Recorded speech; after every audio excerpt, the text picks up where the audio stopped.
हरी हरी चूड़ियां।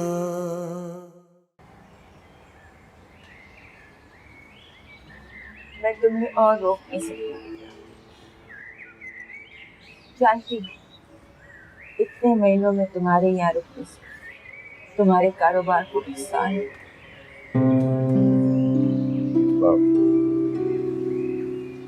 वकार की सूरत में जो नुकसान हो गया है, मुझे किसी और नुकसान की परवाह नहीं है। ठीक कहती हूँ।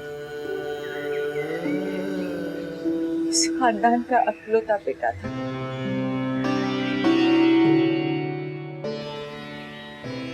कितनी खामोशी से चला गया।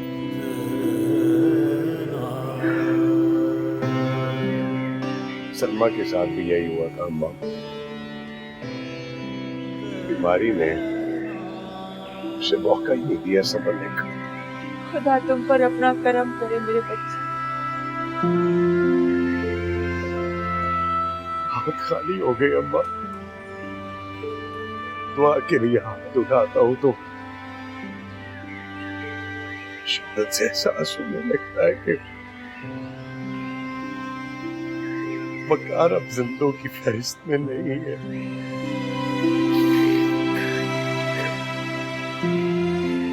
खुदा तुम्हें इस दुख से लड़ने का हौसला दे बेटा।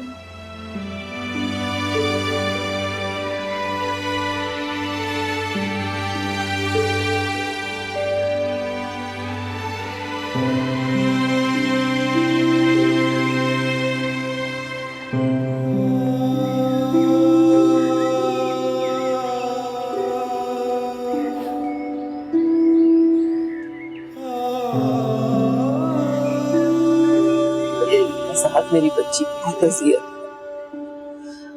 पहले वो वकार की नफरत में रोती थी और अब उसकी मोहब्बत में बिलक रही। वकार का गम भूलने में उसको वक्त तो लगेगा सुरैया, लेकिन वक्त एक बहुत बड़ा मरण है। इतनी तो मेरी बच्ची की उम्र भी नहीं है जितनी आजमाइशों से वो गुजर चुकी। नहीं फसाहा, उसकी जिंदगी में सुख आएगा भी क्या? क्यों नहीं आएगा सुरैया, जरूर आएगा।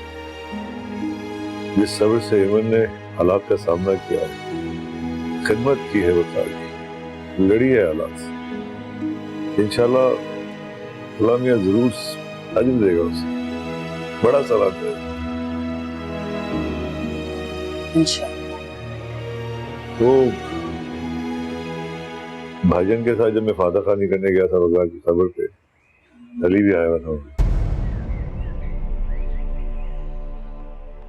अली मिला क्या आपसे?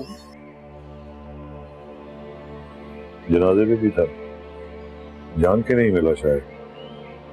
नजमा आपा और हाशिम भाई का भी फोन आया था, बता रहे थे कि कल कराची पहुंच रहे हैं, अब मुस्तकिल यहीं रहेंगे। फोन आए तो बात कराना चाहिए। आपसे बात करना चाह रहे थे वो, लेकिन आप मेहमानों के साथ बैठे हुए थे। वो कह रहे थे कि हम मिलने आएंगे। तुमने क्या कहा? ताजियत के लिए फोन किया था, हमारे दुख में शरीक होने के लिए आना चाहते हैं, तो मैं मना तो नहीं कर सकती। मुझे भी कोई इतराज नहीं होती।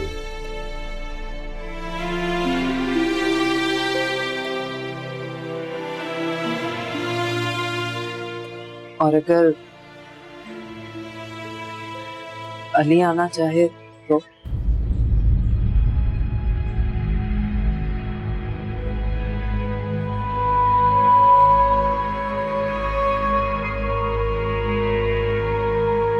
बहुत बड़ा दुख है। अल्लाह ताला आप लोगों को सब्र और हौसला दे। बस दुआ करो हमारे लिए, अल्लाह हमें सब्र दे। हमें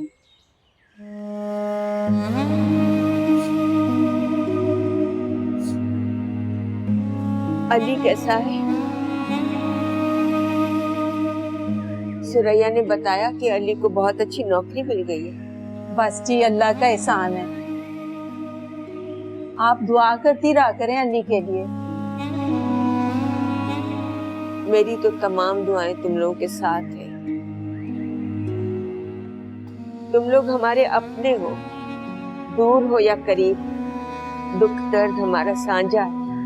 अब तो मैंने चाय बाहर तो भिजवा दिया हाशिम भाई और फसाहत के लिए। आप क्या लेंगी, चाय या ठंडा?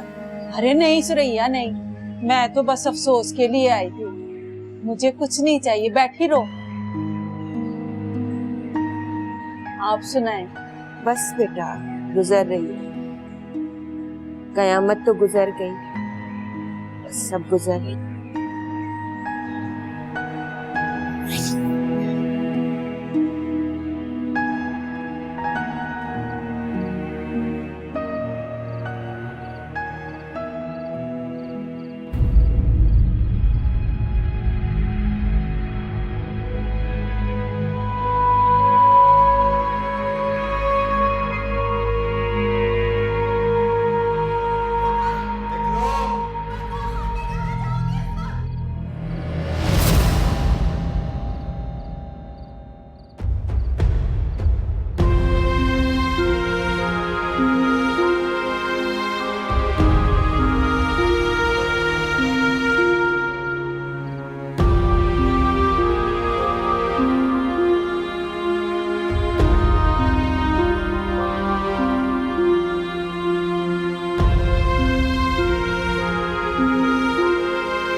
किस कदर अकेली हूँ मैं, चांद है ना कोई है सितारा, खाली आसमां,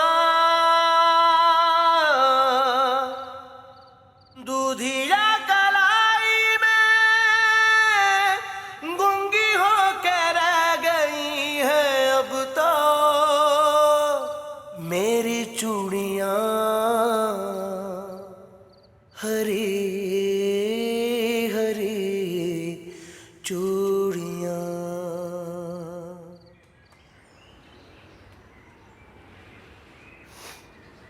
एवत की हालत मुझसे देखी नहीं जाती आपा। रोती रहती है, उसके तो आंसू भी खुश्क नहीं होते।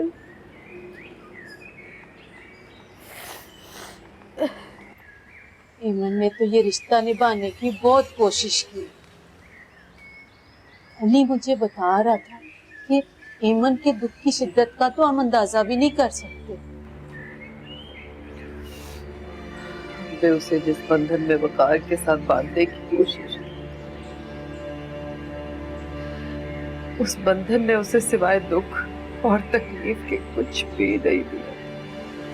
सुरैया, इंसान को अपने फैसलों की संगीनी का अगर पहले से अंदाजा हो जाए ना, तो वो कभी गलत फैसला ना करे। आप हमें माफ कर दीजिए। शायद हमारे साथ ये सब कुछ इसलिए हो रहा है कि हमने आपका दिल दुखाया था। ना सुरैया ना, ऐसा नहीं सोचते।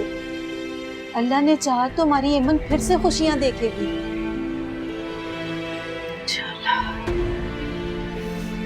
ऐसा मुमकिन है, ऐसा मुमकिन हो सकता है अब्बा।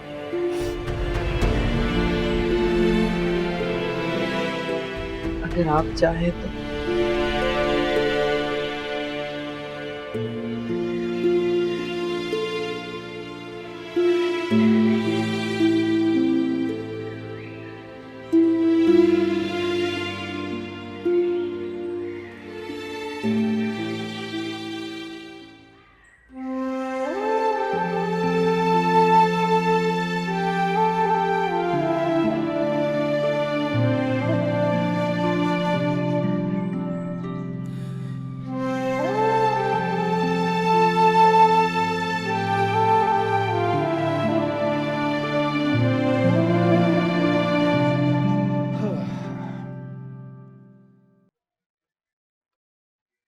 दामाद की मौत ने फसाद भाई को भी हिला के रख दिया है।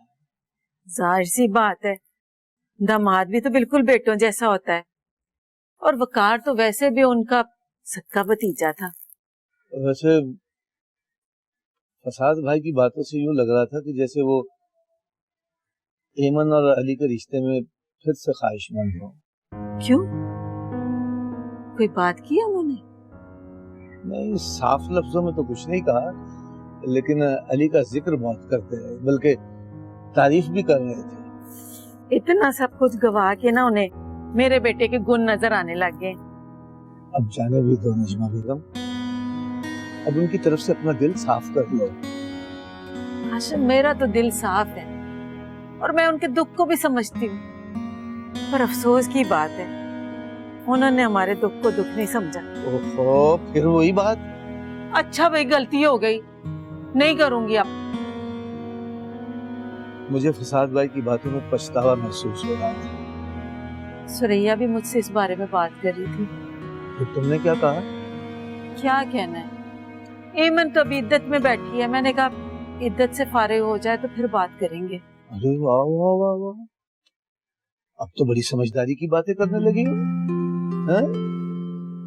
हाँ भाई, सास बनने जो जा रही हो। हाँ भाई।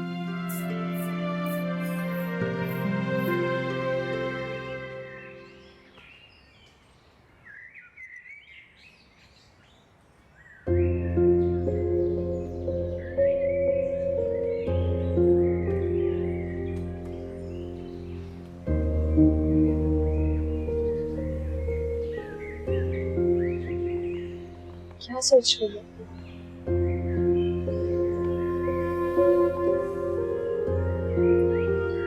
ये अच्छी तस्वीर है ना?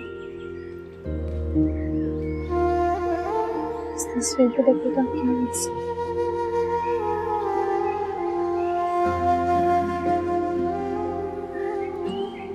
यही तो कुछ निशानियां हैं मेरे पास। तुम्हें अब इन निशानियों की जरूरत नहीं।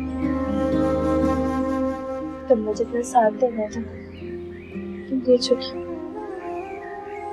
अब क्या बाकी की जिंदगी इन निशानों के साथ गुजारना चाहती हो?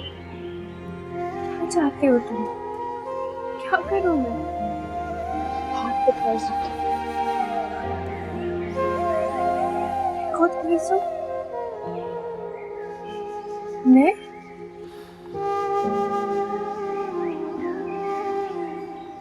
इन्हें हमेशा दूसरों की खुशियों का अपनी खुशियों से ज्यादा ख्याल रखना, कभी अपनी जिंदगी ही नहीं जी। फिर भी तुम मुझे खुद बस कह रही हो माही। मैं समझती थी कि इस दुनिया में तुमसे ज्यादा मुझे कोई भी नहीं समझता। और अली, जिसने जिंदगी भर तुम्हारे साथ, हर दुख में तुम्हारे साथ खड़ा हुआ, इसका क्या? इसके साथ कहाँ गई? इसकी खुशियाँ कहाँ गई? तुम अली को हमेशा बीच में क्यों ले आती हो? हिम्मत, तुम्हारा नसीब वो नहीं है जो जिंदगी से मुंह मोड़ चुका है। तुम्हारा नसीब तो वो है जो आज भी जिंदगी में तुम्हारे साथ है। अगर अली मेरी जिंदगी में होता ना, वकार उसकी जगह कभी भी नहीं होती। ये बात अभी अच्छी तरह जानता है, और अब तुम भी समझ लो।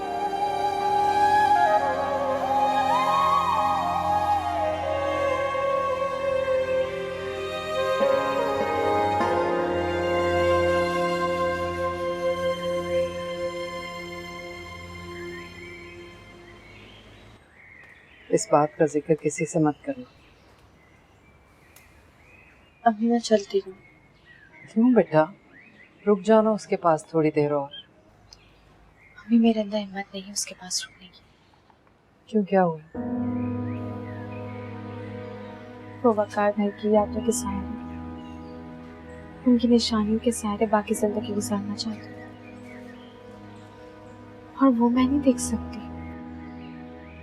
मरने वालों के साथ भी कभी कोई मरा है, जीने वालों के साथ ही जीना पड़ता है। खाला ने बात की आपसे? नहीं, अली क्यों खामोश है? मुझे तो इस बात की हैरत है। मैं जानती हूँ उनकी खामोशी की वजह। क्या? उन्होंने हमेशा ईमन की मर्जी के आगे सर झुकाया। अब वो अब भी ईमन के फैसले की मुंतज़िर है।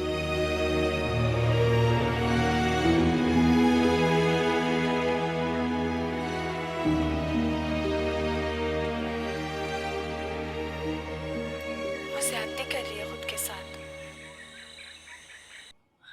वो वकार भाई की याद में खुद को भुला नहीं सकती है। उसकी खुशी पहले भी आप थे और आइंदा भी आप ही हो सकते हैं। क्या करूं मैं, तुम बताओ मुझे। मैं आज तक उसके फैसलों को नहीं बदल पाया, तुम जानती हो ना उसे। तो उसे याद दिलाए ना कि कभी वो आपको टूट कर चाहती थी। नहीं, मैं ये नहीं कर सकता यार। तो ठीक है, वकार भाई की कब्र में उसे भी दफन कर दो, जैसे उसकी मोहब्बत को आपने अपने दिल में दफन कर लिया। मोहब्बत कभी दफन नहीं होती। हम मोहब्बत करते हैं ना उससे, तो मोहब्बत करने वालों जैसी हिम्मत भी पैदा करें। माहीन, अगर तुम ये चाहती हो कि मैं उसके पास जाकर अपनी मोहब्बत की भीख मांगू, तो I'm sorry, मैं ये नहीं करूंगा। माहीन, मैं आपसे बात करती हूँ। खुदा हाफिज। कौन था ये जिससे तुम फोन पे बातें कर रही थी? ये मेरी खाला के बेटे हैं, अली भाई। काशान को पता है इस बारे में? किस बारे में? यही कि उसके ऑफिस जाते ही तुम्हारे राब्ते अपने कजिन से हो जाते, या फिर आई एम श्योर मामा को जरूर पता होगा। नहीं पता ना, इसलिए क्योंकि तुमने बताया नहीं। मैं बताऊंगी कि जब घर पे कोई नहीं होता तो कैसे मोहब्बत के सबक सुने और पढ़ाए जा रहे होते हैं।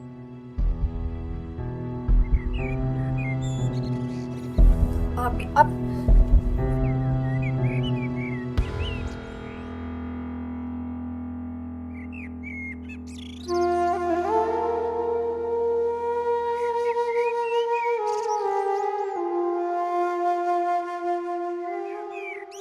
नौशी, कहाँ थी तुम इतने देर से?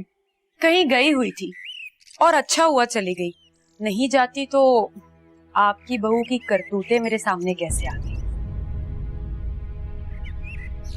तुम हमेशा आके फजूल बातें क्यों करती हो? मामा, मैं फजूल बातें नहीं कर रही, मैंने अपने कानों से सुना है।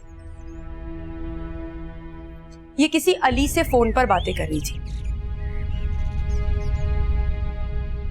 कह रही थी कि वो इनके कजन है। अब ये पता नहीं कि इनके कजन थे या कोई और, लेकिन मम्मा जो बात हो रही थी वो प्यार मोहब्बत की हो रही थी। एक दूसरे को मोहब्बत भरी दास्तानें सुनाई जा रही थी। अब ये पता नहीं कि ये मोहब्बत शादी से पहले की है या मामा ये भी तो हो सकता है कि ये शादी के बाद की हो। नौशीन,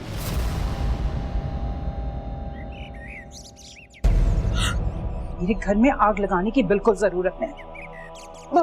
आंटी, अब इनको कोई गलत फहमी हुई है, मैं इनसे बात करके इनकी गलत फहमी दूर कर दूंगी। कोई जरूरत नहीं है किसी से भी बात करने की। ये मेरा घर है नौशीन, और अगर इस घर के लोगों का भरोसा उठ जाए, रिश्ते खत्म हो जाएंगे। मामा, आप इस फजूल लड़की की वजह से मुझे थप्पड़ मारा। मैं इस घर में आइंदा कभी नहीं आऊंगी। आप अपनी बेटी की शक्ल कभी नहीं देखेंगी। मैं कभी नहीं आऊंगी, कभी नहीं। आप ऐसे आप छोड़ दो बेटा उसे। घर जाएगी, बैठ कर सोचेगी कि ये कर क्या रही। तुम जाओ अपने घर।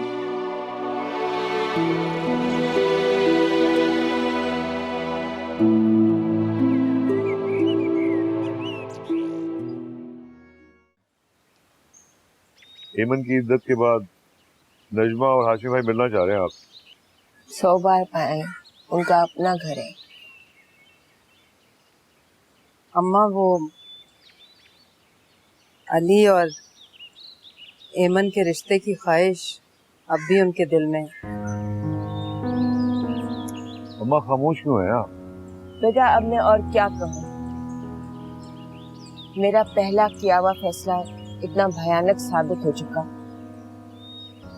कि मैं अब और कोई फैसला करने की सकत नहीं रखती। ऐसा ना कहें अम्मा, फैसला तो आप ही करेंगे, घर की बड़ी आप जान। जो फैसला आपका होगा वही हम मानेंगे। वैसे दिल बहुत दिखाया हमने उनका, अली के जज्बात, नजमा और हाशिम भाई की बड़ी बेकदरी की हमने। ठीक कहता है बेटा, जैसे इनकी ख्वाहिश, मुझे कोई एतराज नहीं होता। अम्मा ये पान अभी तक नहीं है आपके पास?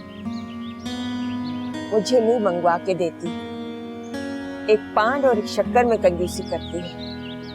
लाई लेके आती हूँ।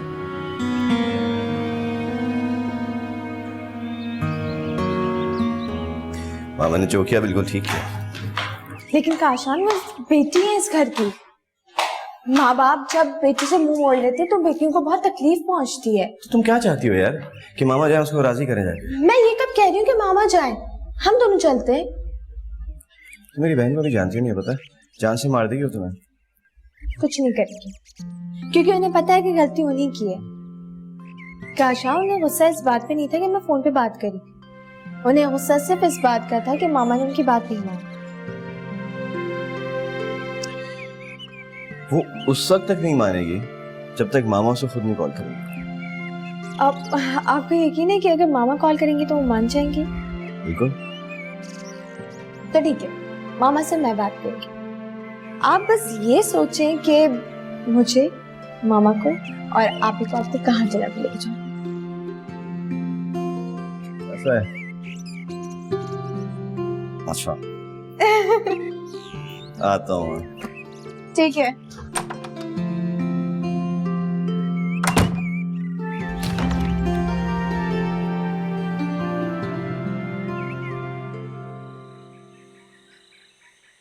हाँ भाई नजमा बेगम, आज क्या पका रही हो भाई? इसे छोड़ें, मैंने तो आपको कुछ दिखाना है। ये देखें, मैंने अपनी होने वाली बहू के लिए अंगूठी बनवाई है। अरे माशाल्लाह माशाल्लाह, अल्लाह मुबारक करे, बहुत प्यारी है। हमारी एमन भी तो बहुत प्यारी है। हैं जी? हमारी एमन भी तो बहुत प्यारी है। अच्छा जी, अभी कुछ दिन पहले तक तो वो आसेब लगती थी आपको। अच्छा छोड़े ना पुरानी बातों को, वक्त गुजर गया, शुक्र है अल्लाह का। हाँ भाई, वैसे वक्त तो गुजर भी गया और बदल भी गया है। अब देखो ना, कल ही की बात लगती है। 3 साल पहले जब तुम और अली कराची गए थे तो अली और एमन की मंगनी हमारी ख्वाहिश थी, और आज ये ख्वाहिश उन लोगों की है। हाँ, वक्त वाकई बदल गया। उस वक्त मेरा अली उन्हें किसी काबिल ही नहीं लगा था। अच्छा, अब इस बात के ताने दे देना शुरू कर देना वहां जाकर। वो लोग पहले ही बहुत शर्मिंदा हैं हमसे। अली नहीं पहुंचा? आ जाता है, बस तुम रेडी हो जाओ। ये लो। ये थोड़ी सी रह गई, फिर चढ़ा के चलती।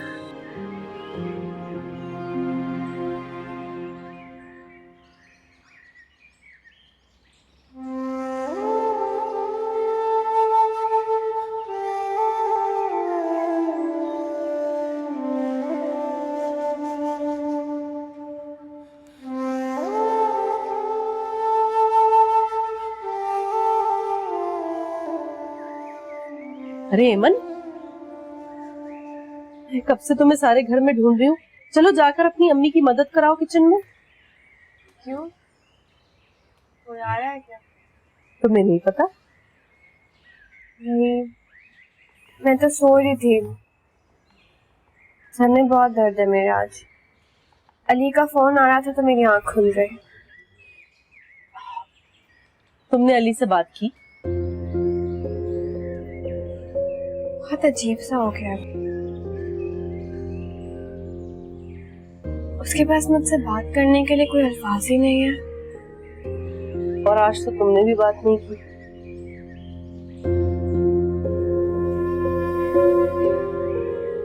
मेरा दिल नहीं चाह रहा था। अली आ रहा है अमन।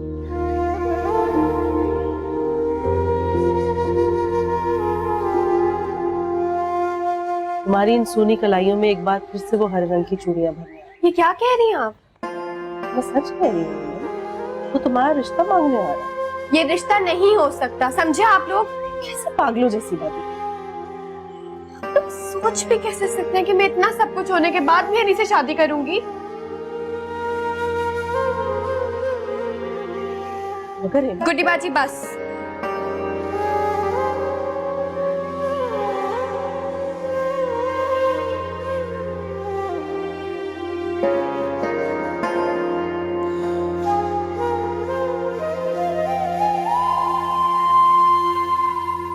माही,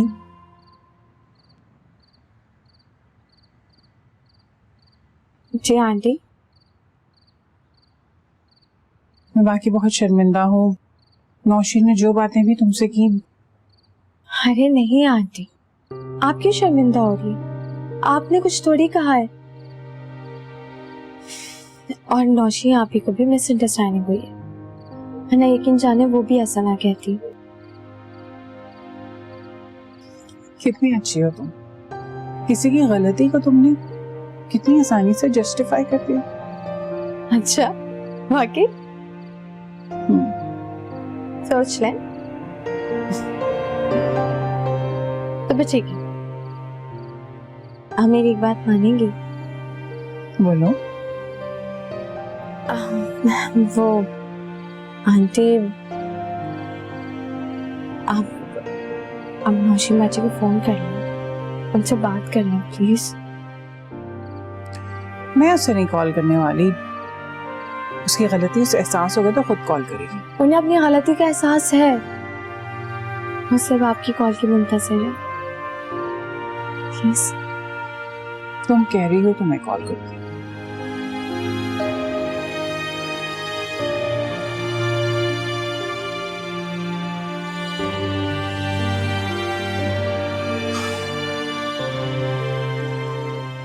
हेलो, अब रोना धोना बिल्कुल बंद कर दो।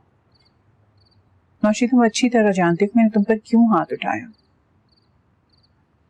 बेटा, तुम्हें समझना होगा कि काशान और माहीन एक दूसरे के साथ बहुत खुश हैं और हमें इनकी खुशी में खुशी है। मैं तुमसे नाराज बिल्कुल नहीं और तुम्हें मुझसे सॉरी करने की बिल्कुल जरूरत नहीं। हाँ, जो कुछ तुमने माहीन से कहा है उसके लिए तुम्हें उससे सॉरी जरूर करना चाहिए। ठीक है, चलो, ओके।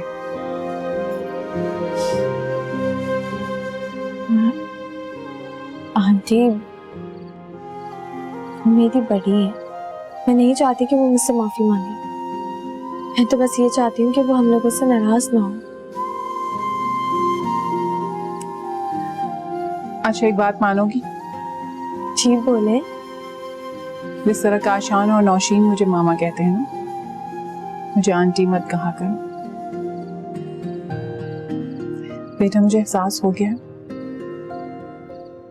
कि बहुएं ही बेटियां होती हैं। बेटियां तो मेहमानों की तरह होती हैं, मेहमान की तरह आती हैं और चली जाती हैं। ये बहू है जो हमेशा साथ देती हैं और कभी गिरने नहीं देती। मैं वादा करती हूँ आपसे, मैं आपको कभी गिरने नहीं दूंगी।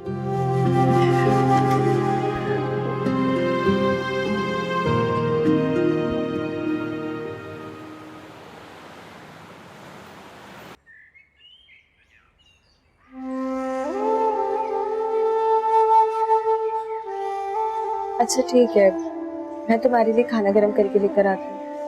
तुमने भी कुछ नहीं खाएगा और मैंने भी, साथ बैठ के खाते। मुझे भूख नहीं है माया। इमन, तुम्हें पता है ना कि डॉक्टर ने मुझे मना किया खाली पेट सोने से।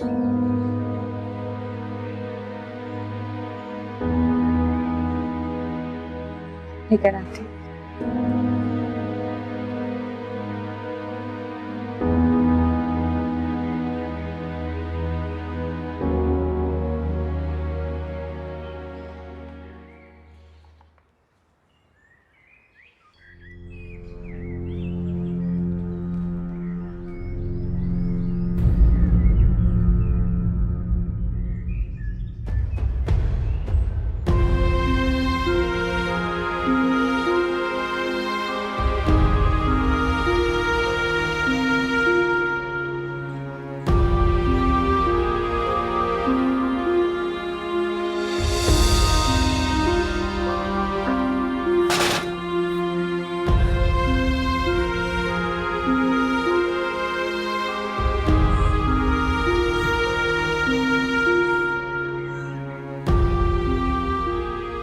जानना चाहती थी ना कि वकार ने मुझे क्यों बुलाया और क्या कहा?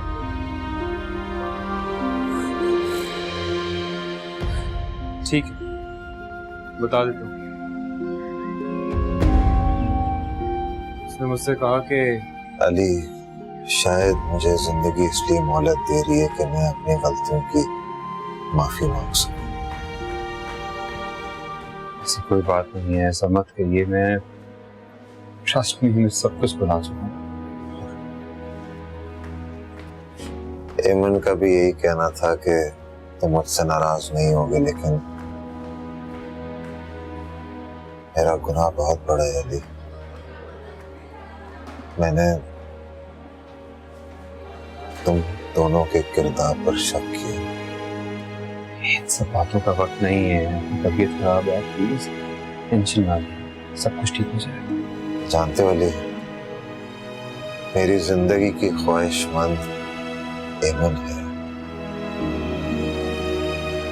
लेकिन अब मुझे अपनी जिंदगी नहीं बल्कि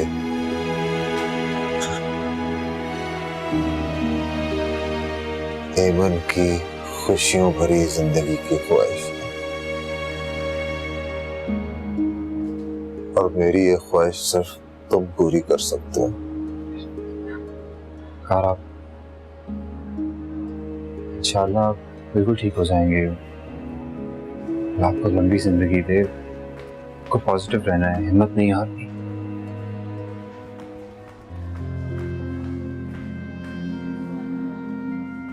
अली, वादा कर मुझसे, अगर मैं ना रहा तो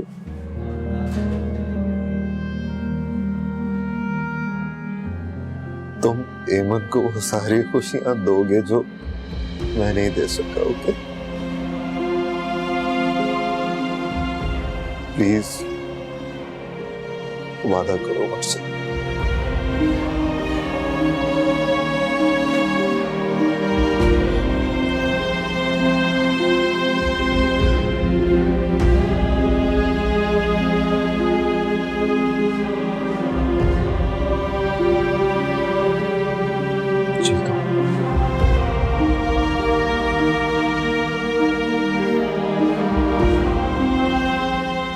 ख्याल रखिए।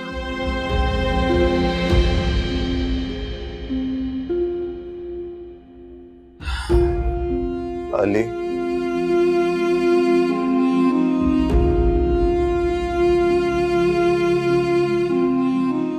मेरा वादा मत भूलना।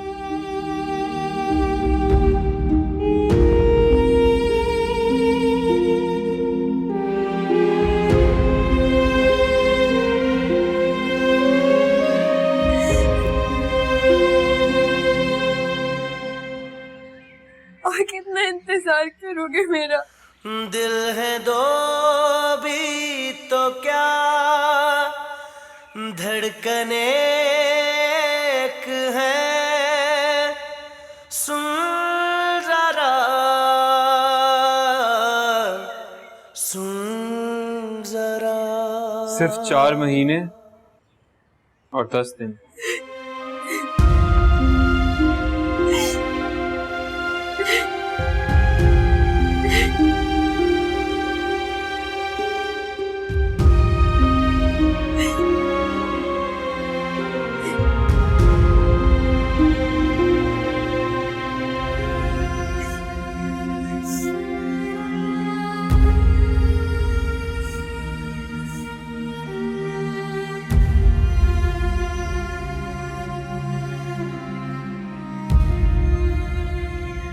इश्क क्या है,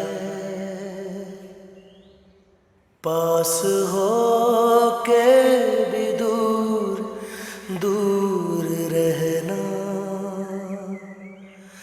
जिंदगी है धूप छाँव के दरमियान जीना। हाथों की बारों में रंग झलके है अभी तक तारा। वो तितलियां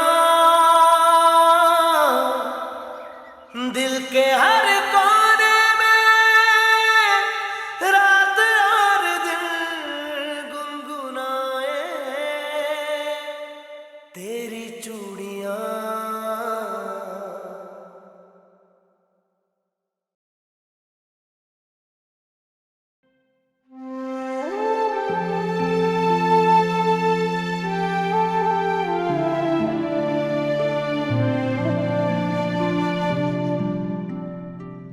इस जिंदगी में मेरा भी हक है, मैं भी जीना चाहता हूँ। थक गया हूँ मैं इस अधूरी जिंदगी से यार।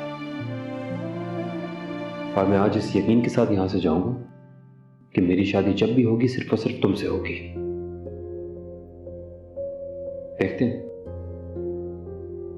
देखते हैं कि तुम्हारी जिद की जीत होती है या मेरे इंतजार की।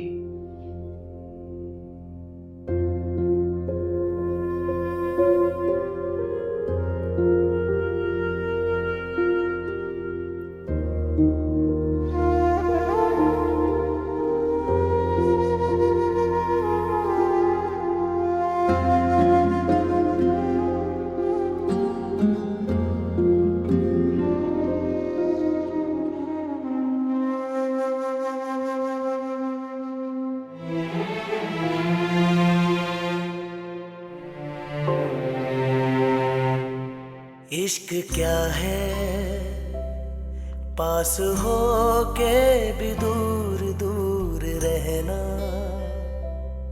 जिंदगी है धूप छाँव के दरमियान जीना। हम यही है कहीं, तू जहाँ मैं वहीं, हर जगह हर जगह। दिल है दो भी तो क्या धड़कने एक है, सुन जरा ये सदा। हाथों की पोरों में रंग झलक है अभी तक ताजा, वो तितलियां दिल के हर कोने में रात और दिन गुनगुनाए। तेरी चूड़ियां हरी हरी चूड़ियां।